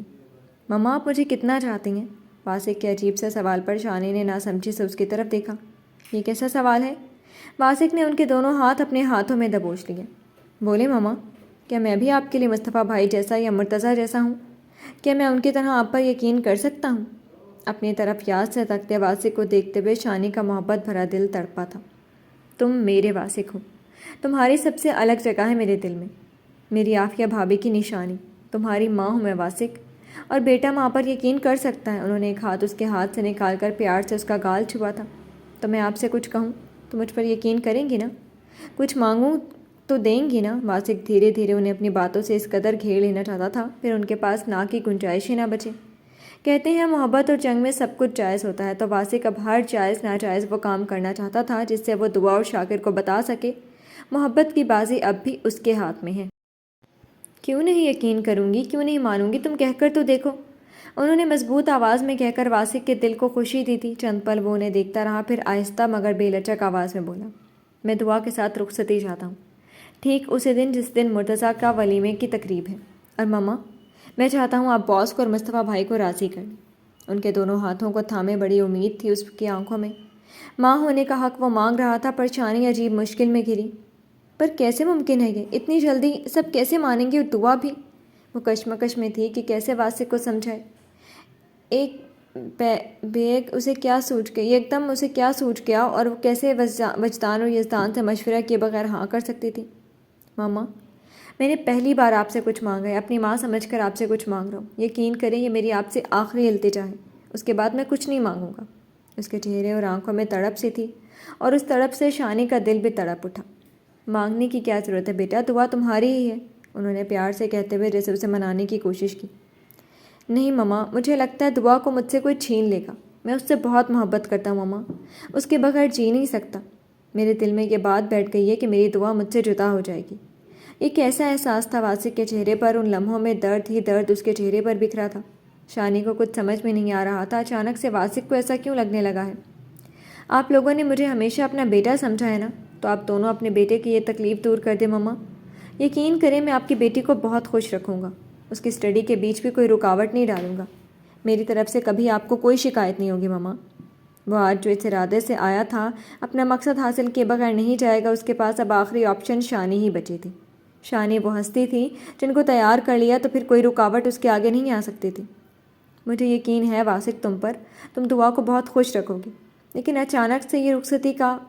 شانی اس کے چہرے کو دیکھتے ہوئے تذبذب کا شکار تھی۔ وہ ہاں کیسے کہے، آج تک وجدان کی اجازت کے بغیر کوئی کام نہیں کیا تھا۔ ان کے چہرے پر الجھن دیکھ کر واسق نے آخری حربہ آزمایا۔ اگر آپ نے میری بات نہیں مانی ماما تو میں سمجھ جاؤں گا۔ واسق شفیع علی ایک یتیم بچہ ہے، اس کا کوئی نہیں ہے، آپ لوگ بھی نہیں۔ آپ لوگوں نے کبھی مجھے اپنا سمجھا ہی نہیں، اگر اپنا سمجھتی نا تو مرتضیٰ کے بجائے میرا ولیمہ ہو رہا ہوتا، مگر وہ آپ کا بیٹا ہے نا، اور میں پرایا۔ وہ انہیں اب جذباتی بلیک میل کرنے لگا تھا۔ شانی جیسی عورت کو جذباتی انداز میں ہی منایا جا سکتا تھا۔ واسق؟ شانی اس کی باتوں سے ششدر سی رہ گئی تھی، ان کی آنکھوں میں اذیت ناک کیفیت ابھری تھی۔ اب ماں نہ ہونے کا بھی الزام ان کی ذات پر لگے گا۔ آپ لوگوں کے لیے بھی میں آپ کی اولاد جیسا ہوں، یہ یقین مجھے صرف آپ کا اقرار ہی دلا سکتا ہے۔ وہ ایک دم سے ان کا ہاتھ چھوڑ کر صوفے سے اٹھ کھڑا ہوا۔ شانی اب بھی اس کے بات کے زیر اثر صدمے میں تھی۔ میں آپ سے رخصتی کے لیے کیوں کہہ رہا ہوں ماما، آپ کو کچھ دیر میں سمجھ آ جائے گا، بس آپ اپنی بیٹی کا انتظار کریں۔ جبڑے بھینچ کر کہتے ہوئے وہ لمبے لمبے ڈگ بھرتا وہاں سے نکلتا چلا گیا، اور شانی بس اس کی بات کا مطلب سمجھنے کی کوشش میں دکھی ہونے کے ساتھ ساتھ الجھن میں بھی گرفتار ہوئی تھی۔ ادھر باہر آتے ہی برستی بارش کو دیکھا اور کڑواہٹ سے مسکرا کر بولا، everything is fair in love and war. اس کی آنکھوں میں چمک سی ابھر رہی تھی۔ آج سے ٹھیک 2 دن بعد میں تمہیں بتاؤں گا دعا واسق کہ ایک مرد کی غیرت سے زیادہ اس کی انا کو زخمی کرنے کا کیا انجام ہوتا ہے۔ نفرت کا زہر واسق کی شخصیت کو ہی پورا تبدیل کر چکا تھا۔ اس نے اپنی چال چل دی تھی، اور اب جیت اس کے مقدر میں لکھی جائے گی، یہ سوچ کر وہ اپنی کار کی طرف بڑھتا چلا گیا۔ نفرت کا زہر محبت کی جڑوں تک میں اتر چکا تھا۔ مٹیالہ رنگ لیے ہوئے یہ زہر کس کس کی محبتوں کا شہر اجاڑنے کے لیے تیار تھا۔ اب تو یہ صرف وقت کی بادشاہتی خبر دے سکتی تھی۔ ہر طرف بارش کی چادر سے نم ہوتی فضا بس افسوسناک نگاہوں سے پل پل دور جاتے ہوئے واسق کی کار کو دیکھ رہی تھی، اور خاموشی جیسے بس یہی کہہ رہی تھی، مثال محبت کا آغاز ہے، انجام نہیں۔ یہ ناول آپ کتاب نگری یوٹیوب چینل پر پڑھ اور سن رہے ہیں۔ آسمان پر چھائے سرمئی بادلوں نے ایک دم سے انگڑائی لے کر برسنا شروع کر دیا تھا، اور سیاہ رات جیسے اور بھی سیاہ ہو اٹھی۔ اس نے ایک دم سے آسمان کی طرف دیکھا، اور پھر اپنے سے چند انچ کے فاصلے پر چلتی دعا کو۔ سر جھکائے ہوئے چلتی وہ ایسے خاموش ہو گئی تھی جیسے اس کی قوت گویائی ہی کسی نے چھین لی ہو۔ وہ سمجھ سکتا تھا اس وقت اس کے دل و دماغ پر کیا گزر رہی ہوگی، پر وہ کچھ بول کر اس کے دکھ درد میں اور بھی اضافہ نہیں کرنا چاہتا تھا، اس لیے بس خاموشی سے چلتا ہوا جنگل کو پار کر کے بس تیزی سے گزر کر اپنی کار تک پہنچ جانا چاہتا تھا۔ اسے بہت جلد ولف کے ہمزاد تک پہنچنا تھا، پر اس ذمہ داری کو نبھا دینے کے بعد اب وہ چاہتا تھا وہ دعا کو اس کے گھر چھوڑ کر سیدھے وہاں پہنچے جہاں ولف اور ولف کے ہمزاد سے ملاقات تھی۔ لیکن دعا کے قدموں میں اتنی سستی تھی کہ اس طرح تو وہ ساری رات لگا دے گی کار تک پہنچنے میں۔ کیا آپ ذرا تیز چل سکتی ہیں؟ حالات کے مناسبت سے وہ اس سے اپنے اکھڑ انداز میں نہیں بول سکتا تھا، اس لیے نرمی سے کہتے ہوئے اس نے ذرا سے گردن ترچھی کر کے دعا کی طرف دیکھا، مگر وہ تو اندرونی ٹوٹ پھوٹ سے اس قدر ٹوٹ رہی تھی کہ اس نے شاکر کی بات سنی ہی نہیں۔ ذہن میں واسق کے لگائے گئے الزامات کے جھکڑ تھے جنہوں نے ساری قوتیں سلب کر لی تھی۔ کچھ کہہ رہا ہوں دعا، تیز چلو ذرا، مجھے اور بھی بہت کام ہے۔ اس بار شاکر کی آواز تیز ہوئی، پھر بھی وہ بے حس بنتی اسی مرے مرے قدموں سے چلتی جا رہی تھی۔ زمین کو گھورتے ہوئے وہ بس اپنے قدموں کے نشان ڈھونڈ رہی تھی جو بارش کے پانی میں دھلے جا رہے تھے۔ شاکر نے لب بھینچ کر دعا کی طرف دیکھا اور ایک ہاتھ بڑھا کر اس کا بازو دبوچا۔ سنائی نہیں دے رہا کہ کیا کہہ رہا ہوں؟ میرے پاس اور بھی اہم کام ہے۔ دعا کا بازو جھنجھوڑ کر اس نے جیسے ہی غصے سے کہا۔ دعا نے سر اٹھایا، حسین آنکھوں میں اس وقت ویرانی ہی ویرانی چھائی ہوئی تھی۔ بہت زیادہ دور رونے سے ان میں سرخی چھائی ہوئی تھی۔ دکھ درد کی تصویر بنی دعا کو دیکھ کر وہ نہ جانے کیوں تلخ ہو گیا۔ غم منانے سے بہتر ہے ذرا تیز چلو تاکہ تمہیں گھر پہنچا دو، وہاں جا کر جی بھر کے اپنے ذلیل شوہر کی ضلالت یاد کر کے روتی رہنا، پر ابھی میرے ساتھ یہ سب ڈرامہ مت کرو۔ آواز میں تلخی تھی اور آنکھوں میں سرد پن۔ اب یہ غصہ کس بات کا تھا وہ خود نہیں سمجھتا تھا۔ دعا ایک جھٹکے سے اس کے ہاتھوں سے اپنا بازو جھٹک کر دور ہو گئی۔ تو چلے جاؤ مجھے تنہا چھوڑ کر، ویسے بھی میری زندگی آج جس راستے پر آ کھڑی ہوئی ہے نا، سب تمہاری وجہ سے ہے۔ اس کا دماغ خراب ہو گیا تھا، تبھی وہ غم و غصے سے اس پر ہی پھٹ پڑی تھی۔ شاکر نے دانت پر دانت جمائے، آنکھوں میں سرخی اتری۔ نہ تم میری زندگی میں آتے، نہ واسق مجھ سے بدزن ہوتا، نہ ہم دونوں کے بیچ شک کا زہر پلتا، نہ میں آج اسے طرح خود کی نظروں سے گرتی۔ وہ جس طرح سے اسے موڑتے الزام ٹھہرا رہی تھی، شاکر نے ایک دم سے اس کا بازو دبوچ کر پھر سے اسے اپنی طرف کھینچا تھا۔ وہ بے جان سے کھنچتی ہوئی اسے ٹکرائی اور شاکر نے اس کا جبڑا دوسرے ہاتھ سے جکڑ لیا۔ اپنے شوہر کی کمزرفی کا الزام مجھ پر مت لگاؤ، میں کل بھی تیری زندگی میں کہیں نہیں تھا، آج بھی نہیں ہوں۔ تم دونوں نے اب ایک بھی بیجا الزام میری ذات پر لگایا نا تو ولف کی بہن ہونے کا ایک بھی لحاظ نہیں کروں گا، یہیں دفنا دوں گا تمہیں۔ اس کے جبڑے کو جکڑے ہوئے اس نے دعا کی آنکھوں میں آنکھیں گاڑ کر برف سے لہجے میں کہا تھا۔ شاکر کی آنکھوں کی کاٹ سے دعا اندر تک کٹ گئی، بے ساختہ لب تھر تھرائے اور آنکھوں سے دریا پھوٹ پڑا۔ شاکر نے آنکھیں بند کر کے کھولیں اور اسے ایک طرف دھکا دیا۔ وہ اس کے دھکے سے وہیں گیلی زمین پر گری تھی اور پھر اس نے پوری آواز سے رونا شروع کر دیا تھا، ساتھ ہی چینخ چینخ کر بولی بھی، ہاں مار ڈالو مجھے، تم مار ہی ڈالو، مجھے مرنا ہے، مجھے اب جینا نہیں ہے۔ تم دونوں نے میری زندگی خراب کر ڈالی۔ ایک مرد نے مجھ سے محبت کا دعویٰ کر کے مجھے برباد کر دیا اور دوسرا مرد میری محبت کو اجاڑ کر مجھے دفنا رہا ہے۔ تم مار دو مجھے، تم ہی مار دو یا اللہ، مجھے تو ہی موت دے دے۔ سر اٹھا کر آسمان کی طرف دیکھتے ہوئے اور روتے ہوئے وہ لگاتار ایک ہی بات رٹے جا رہی تھی۔ ایک تو بارش، اس پر سے وہ پاگل لڑکی۔ شاکر کا دل کہہ رہا تھا سچ مچ کہیں اسے مار ڈالے۔ جھٹکے سے وہ وہیں اس کے پاس پنجوں کے بل بیٹھ گیا تھا۔ فضول کے ڈرامے مت کرو، اٹھو تم۔ صرف بولا نہیں تھا، ناگواری کے باوجود بھی اس کی طرف دیکھا بھی۔ سردی اور بارش سے بے نیاز وہ دھواں دھار ہو رہی تھی۔ دعا نے ایک دم سے سر اٹھا کر اپنی سرخ ہوتی آنکھوں میں شکایت بھرے ہوئے اس کے سخت چہرے کو دیکھا۔ تمہیں یہ فضول کا ڈرامہ لگ رہا ہے؟ میرے ساتھ اتنا برا ہو گیا اور تمہیں فضول لگ رہا ہے سب میرے بھیا کو پتھر کہتے ہیں، مگر پتھر تو تم ہو، تمہارے اندر ایک بھی احساس نہیں ہے، بے حس ہو تم۔ روتے روتے اب سامنے موجود شاکر پر غصہ بھی آنے لگا تھا۔ کہاں اب تک وہ سوچ رہی تھی کہ وہی اس کا محافظ ہے اور کہاں اب اسے لگ رہا تھا بلکہ اس کی زندگی اجاڑنے والا یہی شاکر ہے۔ غم و غصے سے وہ جذباتی ہو چکی تھی۔ شاکر نے بس دانت کسے۔ میں ہوں پتھر اور مجھے رہنا ہے پتھر، پر کیا تم بتانا پسند کرو گی؟ کیا ہو گیا تمہارے ساتھ؟ صحیح سلامت تو چینخ چلا رہی ہو، کدھر سے برا ہوا ہے؟ وہ اس کے سامنے پنجوں کے بل بیٹھا طنز سے بولتا اسے گھور رہا تھا۔ دونوں ایک دوسرے کے اوپر اپنی اپنی بھڑاس نکالنا چاہتے تھے۔ جو اذیت واسق نے ان دونوں کو پہنچائی تھی، اس اذیت سے چھٹکارا وہ دونوں ایک دوسرے کو لڑ جھگڑ کر اپنے اپنے دل کو دے دینا چاہتے تھے۔ میرا دل ٹوٹ گیا، میری ذات پر داغ لگ گیا، میں نے اپنا کردار اپنے ہی ہاتھوں سے خراب کر ڈالا، اور تم کہتے ہو میں صحیح سلامت ہوں؟ ارے میرے جسم پر نہیں، میرے دل پر چوٹ لگی ہے۔ کیا دل پر لگی چوٹ کا کوئی مول نہیں ہوتا؟ بولتے بولتے اس کی آواز میں درد سمٹ آیا۔ بہت زیادہ رونے کی خواہش میں آنکھیں بھر گئیں اور ہونٹ لرز گئے۔ شاکر بس چپ چاپ سا بس اس کی آنکھوں میں اترتے دکھ دیکھ رہا تھا۔ واسق نے میرے دل کو چوٹ پہنچائی ہے۔ اتنی محبت کرتا تھا وہ مجھ سے، اور میں بھی تو کرتی تھی، پر اس نے میرے کردار پر انگلی اٹھائی، اس نے میرے ساتھ۔ بولتے ہوئے آنسوؤں کا پھندا گلے میں پھنسا اور شاکر نے بس لب بھینچے۔ دل میں یہی تمنا اٹھی کہ اگر واسق نے کوئی بھی حد پار کی ہوتی نا تو آج وہ اس کی لاش اسی جنگل میں دفنا دیتا۔ ادھر وہ اس کے خیالوں سے انجان بس روتے ہوئے بول رہی تھی، اور میں نے اپنی انا کے لیے اس کے ہر الزام کو قبول کر لیا۔ میں نے اس کے سامنے تمہاری محبت کا جھوٹا الزام خود پر لگا لیا۔ اس نے ایک دم سے کہتے ہوئے بہت نفرت سے اکڑوں بیٹھے شاکر کو دیکھا۔ روئی روئی آنکھوں میں اس کے لیے ایک عذاب سا اترا ہوا تھا۔ اور تمہیں اس بات کا غم سب سے زیادہ ہے؟ آنکھوں میں آنکھیں ڈال کر شاکر کی آواز میں طنز کھلا تھا۔ ہاں ہے مجھے اس بات کا سب سے زیادہ غم۔ آئی ہیٹ یو، مجھے نفرت ہے تم سے، تمہاری باتوں سے، تمہارے غرور سے، تمہارے ہر انداز سے مجھے نفرت ہے تم سے۔ میں مر بھی جاؤں گی نا تو یہ نفرت ختم نہیں ہوگی۔ وہ جیسے آج خود سے خفا ہوتی، پاگل سی ہو رہی تھی۔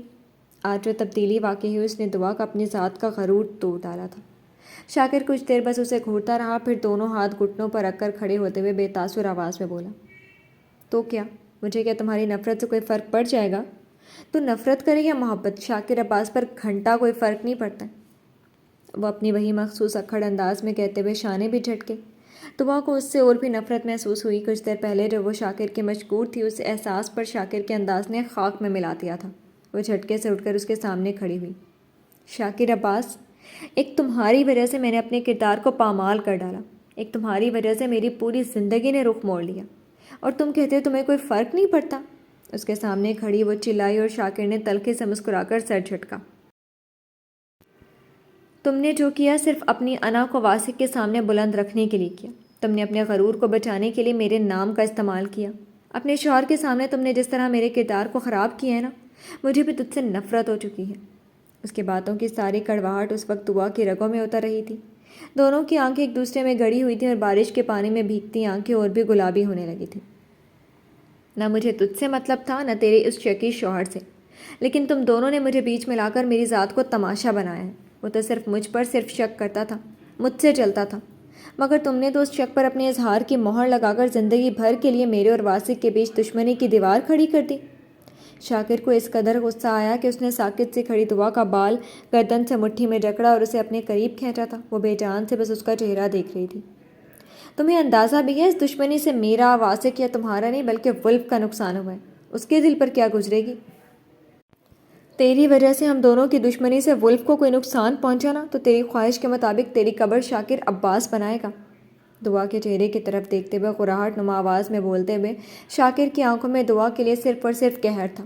وہ تکلیف برداشت کرتی کچھ دیر ان سرد آنکھوں کو کاٹ کو سہتی رہی۔ ایک تو اس کو بچانے کے لیے آپ نے ولف کے دشمنوں کے بیچ چھوڑ کر آیا، اور تو کیوں آئے؟ چلے جاؤ یہاں سے۔ اس بار وہ اس کی بات سنے بغیر چیخی، تمہیں کوئی پرواہ نہیں ہونی چاہیے میری، مجھے تمہاری مدد کی کوئی ضرورت نہیں ہے۔ بال چھوڑو میرے ذلیل انسان۔ اپنے بال چھڑوانے کی کوشش کرتے ہوئے وہ بھی غصے سے شیرنی کی طرح غرائی۔ شاکر نے ایک جھٹکے سے اس کے بال جھٹکے تھے۔ میں یوں ہی بے سبب لڑکیوں سے نہیں چڑھتا سالی، سب کی سب ایک نمبر کے احسان فراموش ہوتی ہیں۔ سالی کچھ دیر پہلے کیسے میرے پیچھے چھپ رہی تھی، ڈر رہی تھی، تب تو ایک لفظ نہیں نکل رہا تھا، اور اب خطرہ ٹل گیا تو لگی مجھے آنکھیں دکھانے۔ ہاں بھائی، شریف انسان ہو نا، اس کے شوہر کی طرح گھٹیا ہوتا تو اس کی آواز بھی نہ نکلتی۔ وہ اب اپنے مکمل اکھڑ شاکر والے روپ میں آ گیا تھا۔ ساری ہمدردی کو خداحافظ کہہ کر اس نے دل جلانے والی مسکراہٹ سے دعا کی طرف دیکھا، اور دعا کا دل کیا اس بدتمیز کا منہ ہی نوچ لے جو اس کی بے بسی کا مذاق اڑا رہا تھا۔ کتنا کمینہ تھا وہ، جسے لڑکی کے اوپر بیتی ہوئی مصیبت کا احساس بھی نہیں تھا۔ دعا لب بھینچے ہوئے اسے خونخوار نگاہوں سے گھور رہی تھی۔ خیر مجھے کیا، میں نے اپنا فرض ادا کیا، اب چل، تجھے تیرے گھر چھوڑ دوں۔ بڑے شانے بے نیازی سے شانے جھٹک کر اس نے دعا سے حکمیہ کہا تھا، پر وہ بس اسے لال آنکھوں سے گھورتی وہیں جم کر کھڑی رہی۔ اچھے بھلے اندھیرے میں بھی اس کی آنکھوں میں شاکر کو چنگاریاں پھوٹتی صاف دکھائی دے رہی تھی۔ اے چڑیل، چل تجھے تیرے گھر چھوڑ دوں، اب ان کے پاس فالتو کا ٹائم نہیں جو تیرے سے مغز ماری کروں۔ اپنے اسٹائل میں بولتا وہ دعا کے تن بدن میں آگ لگا رہا تھا۔ میرے پاس بھی تیرے جیسے انسان کے لیے ٹائم نہیں کہ تمہارے ساتھ جا کر اپنا خون جلاؤں، جا بھاگ۔ غصے سے اسے گھورتے ہوئے وہ بھی تنتنا کر بولی تھی۔ شاکر نے اس کا تنتنا دیکھا، برستی بارش، پھر آس پاس کے گھنے جنگل کو، اور پھر سے دعا کو۔ اے ہیلو، یہ تیرے گھر کا لان نہیں ہے، جنگل ہے جنگل، یہاں بھیڑیے سے لے کر اور بھی خطرناک جانور رہتے ہیں، دماغ ٹھیک ہے نا تیرا؟ اب تو سچ مچ کا اس کا دل کہنے لگا اس لڑکی کو مار لگا دے جو ایسے حالات میں بھی اکڑ دکھا رہی تھی۔ تم سے بڑھ کر اور کوئی جانور نہیں ہوگا، میں تمہارے ساتھ نہیں جاؤں گی۔ غصے میں وہ سچ مچ کا پاگل ہو گئی تھی، اس لیے گردن اکڑا کر اس نے چہرہ پھیر لیا۔ اب جو چاہے ہو جائے، وہ ہرگز اس شاکر کی مدد نہیں لے گی۔ شاکر نے مٹھیاں کس کر اس کی اکڑی ہوئی گردن دیکھی۔ آخری بار پوچھ رہا ہوں، چل رہی ہے یا نہیں؟ دانت بھینچے ہوئے اس نے چہرہ پھیر کر کھڑی دعا کو انگلی دکھائی، پر وہ چہرہ پھیرے بس اندھیرے میں گھورتی رہی تھی۔ تو کیا سمجھتی ہے شاکر تجھ سے منت کرے گا، تیرے ہاتھ پاؤں جوڑے گا کہ دعا جی چلیے پلیز میرے ساتھ چلیے، پلیز مجھے معاف کر دیجیے؟ اب تو تنزیہ بولتے ہوئے وہ جھک کر زبردستی چہرہ پھیر کر کھڑی دعا کی آنکھوں میں دیکھنے کی کوشش میں بن بن کر بولتا اسے اور بھی غصہ دلا رہا تھا۔ دعا کا خون ابل ابل کر آدھا ہونے لگا۔ گردن موڑ کر اسے شیرنی کی نظر سے دیکھا۔ میں ایسا بالکل نہیں کروں گا، یہیں مر سڑ گل، میں تو چلا۔ آرام سے اس کا خون جلا کر سیدھا ہوا اور اس نے چاروں طرف دیکھا۔ سن لو جنگل کے رہنے والوں، آج تمہارے لیے اللہ نے بڑے پیمانے پر ڈنر کا انتظام کر دیا ہے۔ ایک دم تازہ مال ہے، وہ بھی وائٹ گوشت، ہائی فائی وائٹ گوشت۔ بس کھاتے ہوئے دھیان رکھنا مرچیں نہ لگ جائیں۔ چاروں طرف ہاتھ اٹھا اٹھا کر کہتے ہوئے شاکر کو دیکھتے ہوئے دعا کا دل کیا آج اتنا مارے کہ وہ مدتوں بستر سے نہ اٹھ سکے، یا کاش اس کے پاس گن آ جائے تو وہ ساری گولیاں شاکر کے سینے میں اتار دے۔ چاروں طرف گھوم گھوم کر کہتے ہوئے وہ دعا کی طرف مڑا۔ اوکے دعا جی، چلتا ہوں، انشاءاللہ روزے محشر ملاقات ہوگی، بڑے کام ہیں مجھے، اور اس پر سے ایک کام اور کل بڑھ جائے گا، آپ کے فاتحہ کی بریانی بھی پکوانی پڑے گی۔ بڑے تعصب سے گردن ہلاتے ہوئے اس کی آنکھوں میں چمک ہی چمک تھی۔ دعا نے دانت کچکچائے مگر بولی اب بھی نہیں، بول تو وہی رہا تھا۔ کوئی بات نہیں، میں خود پکوا دوں گا، ثواب ملے گا مجھے، اوکے گڈ بائے۔ آنکھ مار کر اس نے ہاتھ ہلایا اور ایک بار پھر چاروں طرف دیکھ کر اونچی آواز میں بولا، اچھا جانور بھائی لوگ، اپن چلتا ہے، بڑھیا ڈنر دیکھ کر سالوں منہ نہ مارنے لگ جانا۔ ڈنر آرام آرام سے کھانا، بس مرچوں کا خیال رکھنا، لگی بھی تو فکر ناٹ، ایک دم ہاٹ خون ہے، پی کر کئی دن زبان پر مزہ رہے گا آپ لوگوں کے۔ بس اپنے شکو بھائی کو دعا دینا، ضرور یاد رکھنا، اس کی وجہ سے وائٹ گوشت کا انتظام ہوا۔ وہ اس طرح بول رہا تھا جیسے سچ مچ کا سارے جانور لوگوں کا بھائی ہو۔ ہاتھ اٹھا اٹھا کر لیڈروں کی طرح اپنی بات کہہ کر پھر سے ایک نگاہ دعا کی طرف دیکھا۔ اچھا دعا جی، چلتا ہوں، غلطی سلطی معاف کرنا۔ بڑے آرام سے اس کا خون چلا کر وہ سیٹی بجاتا مڑا اور چہل قدمی کرنے والے انداز میں وہ ایک طرف بڑھنے لگا۔ دعا بس دانت پیستے ہوئے جاتے ہوئے شاکر کے پشت کو دیکھ رہی تھی۔ کیا وہ سچ مچ کر جا رہا تھا؟ بس ایک پل لگا تھا، اس کے آس پاس اسے جانوروں کی گھراہٹ سنائی دینے لگی تھی۔ دعا کا روم روم ڈر کر کھڑا ہو گیا۔ بارش اور جنگل، ایسے بھیانک حالات میں وہ اس کے جیسے نازک لڑکی کو اکیلا چھوڑ کر چلا گیا۔ کچھ دیر کھڑی وہ برداشت کرتی رہی مگر پھر آنکھوں سے آنسو نکلے۔ تبھی اسے لگا جیسے درختوں اور جھاڑیوں کے بیچ شاکر کے بلائے گئے جانور بھائی لوگ آ چکے ہیں۔ اب ایسا بڑھیا وائٹ گوشت کا تازہ ڈنر کوئی چھوڑے گا؟ یعنی سچ میں اس کا کل فاتحہ ہو رہا ہوگا؟ نہیں نہیں، وہ چیختے ہوئے اسے طرف دوڑ لگا چکی تھی جدھر شاکر گیا تھا۔ اندھیرے میں تو اب اس کی پرچھائی بھی اسے نہیں دکھ رہی تھی۔ شاکر شاکر، بری آواز سے چیختی وہ دوڑے جا رہی تھی کہ ایک دم سے پتھر سے ٹھوکر کھا کر گری تھی۔ پاؤں میں درد کی تیز لہر دوڑی مگر پھر کوئی گھراہٹ سنائی دی اور پھر وہ اسے ساری ہمت جمع کر کے دوڑنے کی کوشش میں بس لنگڑا لنگڑا کر بھاگ رہی تھی۔ ایک طرف دوڑتے ہوئے ایک بار پھر کالا سایہ اس کے سامنے آ کھڑا ہوا۔ شاکر شاکر، وہ پوری آواز میں چیختی کہ اسی کالے سائے نے اس کے منہ پر اپنی ہتھیلی جما دی۔ شکاری کے ہاتھوں میں ایک بار پھر سے وہ پھنسی تھی۔ دعا کی آنکھیں اس کا چہرہ دیکھ کر پھٹ گئیں۔ جی تو فرینڈز، کیسی لگی آپ کو آج کے ایپیسوڈ؟ کمنٹ سیکشن میں ضرور بتائیے گا۔ پھر حاضر ہوں گے ناول کے نیکسٹ ایپیسوڈ کے ساتھ، تب تک کے لیے اجازت دیجیے، شکریہ، اللہ حافظ۔